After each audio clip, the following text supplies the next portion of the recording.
Shalom Bapak Ibu Saudara yang dikasihi Tuhan Yesus Kristus. Selamat kita berjumpa kembali dalam renungan pada pagi hari ini. Kita bersyukur karena kasih kemurahan Tuhan tidak pernah habis-habisnya dalam hidup kita. Kiranya saudara semua selalu ada dalam keadaan yang baik, sehat dan penuh sukacita, kuat dalam iman dan senantiasa berlimpah dengan berkat Tuhan. Sebelum kita mendengarkan kebenaran firman Tuhan, mari kita berdoa. Bapa kami yang di sorga, Bapa dalam nama Tuhan Yesus Kristus, terima kasih kami mengucap syukur untuk segala berkat kemurahan-Mu. Tuhan sudah menolong kami hari lepas hari, dan kembali kami ada lagi saat ini karena anugerah-Mu dan karena rencana yang baik yang Tuhan sediakan. Saat ini kami mau mendengarkan sabda firman-Mu. Urapilah kami Roh Kudus supaya kami mengerti dan mentaati setiap kehendak-Mu. Dalam nama Tuhan Yesus kami berdoa. Haleluya, amin. Saudara yang dikasih Tuhan, ayat firman Tuhan saat ini terdapat dalam kitab Amsal pasal 13 ayat yang ke-11. Tertulis demikian. Harta yang cepat diperoleh akan berkurang, tetapi siapa mengumpulkan sedikit demi sedikit menjadi kaya. Saudara yang dikasih Tuhan, menurut berbagai data dari Bank Pembangunan Daerah, sekitar 70% PNS yang ada di wilayah Bank Pembangunan Daerah itu menggadaikan SK-nya untuk mendapatkan hutang. Padahal kalau dipikirkan dengan baik, orang bekerja justru supaya mandiri. Tapi ini saudara, justru orang bekerja membuat dirinya menjadi tidak mandiri karena dikendalikan oleh hutang. Seharusnya setiap kita yang bekerja jangan berpikiran untuk berhutang atau meminjam. Tapi seharusnya kita punya mindset agar kita tidak terlilit dengan hutang apapun juga, melainkan berusaha supaya kehidupan kita menjadi independen secara keuangan. Dalam Amsal 13 ayat 11 ini tertulis, harta yang cepat diperoleh akan berkurang, tetapi siapa mengumpulkan sedikit demi sedikit menjadi kaya. Raja Salomo dalam hikmat yang diberikan Tuhan kepadanya memperhatikan gaya hidup orang-orang yang ada pada waktu itu. Dan dia menyatakan akan satu kebenaran ini. Kalau kita perhatikan kelihatannya apa yang tertulis dalam ayat ini masih relevan dan bahkan sangat relate dengan keadaan kita di masa sekarang ini. Ada orang yang ingin cepat-cepat menjadi kaya secara instan. Tapi pada akhirnya semuanya itu berkurang, bahkan habis. Tapi orang yang telaten, yang tekun, mengumpulkan sedikit demi sedikit, justru dialah yang menjadi berkelimpahan. Ada beberapa hal yang dilakukan orang supaya hartanya menjadi cepat bertambah. Di antaranya adalah judi online, investasi online, investasi kripto dan semacamnya yang sangat-sangat beragam dan bervariasi secara online, undian berhadiah, gambling di berbagai tempat. Semuanya itu dilakukan dengan harapan dan tujuan supaya cepat kaya. Tapi yang terjadi justru saudara, orang bukan bertambah kaya, malah bertambah kurang. Kalaupun ada orang yang menang judi online, maka itu sebenarnya hanyalah modus dari pihak bandar, dan yang menang pun tidak akan langgeng kekayaannya. Selain itu saudara, ada orang yang berusaha mempercepat penambahan kekayaannya dengan cara korupsi, melakukan hal-hal yang tidak benar, cara-cara yang ilegal agar bertambah secara finansial.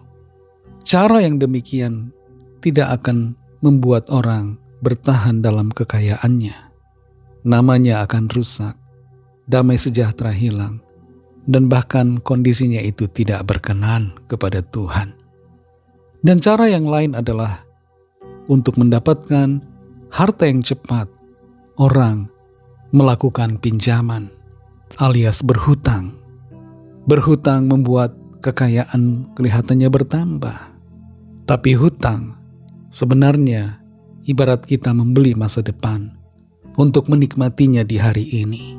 Dan hutang itu akan menjebak dan menjerat orang-orang yang menjadi pelakunya. Hutang akan memperbudak orang yang meminjam. Dan orang yang meminjam akan menjadi bagaikan seekor binatang yang dicucuk hidungnya. Saudara yang dikasihi Tuhan, bersyukurlah untuk pekerjaan yang Tuhan percayakan untuk kita lakukan. Dan sadarilah bahwa kita bekerja bukan untuk berhutang.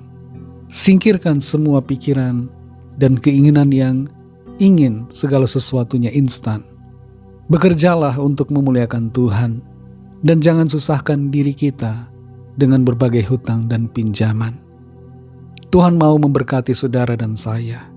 Dan Tuhan menghendaki agar kita hidup dalam sukacita, kebahagiaan di dalam Tuhan. Singkirkan setiap kekhawatiran dan juga keinginan-keinginan yang tidak berkenan kepada Tuhan.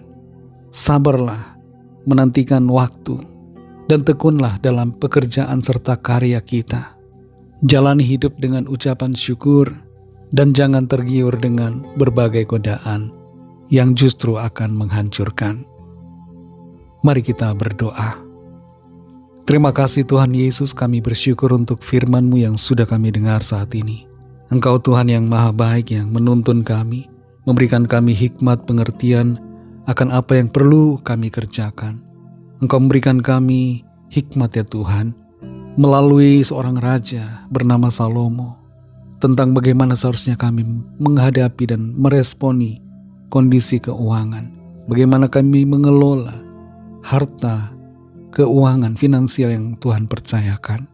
Tolong kami semua supaya kami bekerja dengan baik dan tidak tergoda, tergiur dengan berbagai tawaran.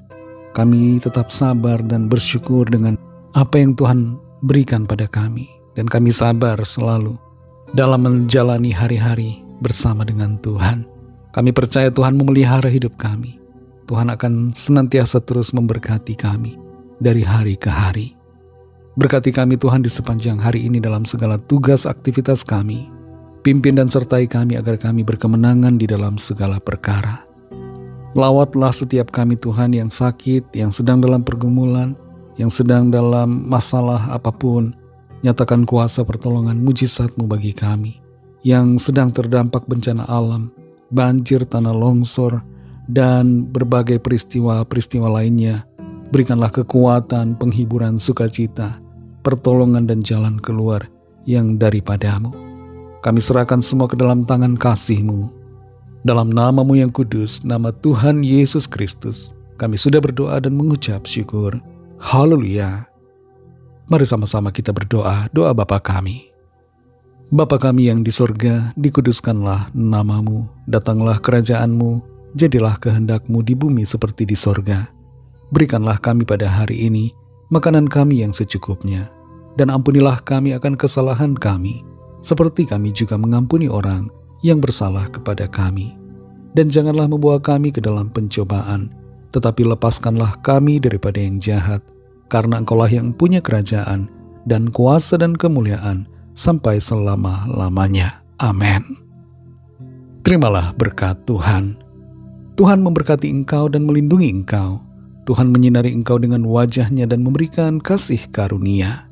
Tuhan menghadapkan wajah-Nya kepadamu dan memberikan damai sejahtera. Berkat dan anugerah Allah Bapa, kasih karunia dari Tuhan Yesus Kristus, dalam persekutuan dengan Roh Kudus, menyertai saudara semua, sekarang ini dan sampai Maranatha Tuhan Yesus datang kembali, dan bahkan sampai selama-lamanya. Dalam berkat nama Tuhan Yesus Kristus, haleluya, amin. Puji Tuhan, saudara yang dikasihi Tuhan, saya percaya firman Tuhan menjadi berkat dan kekuatan buat saudara semua, dan Roh Kudus akan menolong saudara untuk lebih lagi memahami kebenaran firman Tuhan dan hidup selalu dalam kemenangan. Tuhan Yesus memberkati saudara semua. Sampai jumpa dalam renungan yang berikutnya. Haleluya.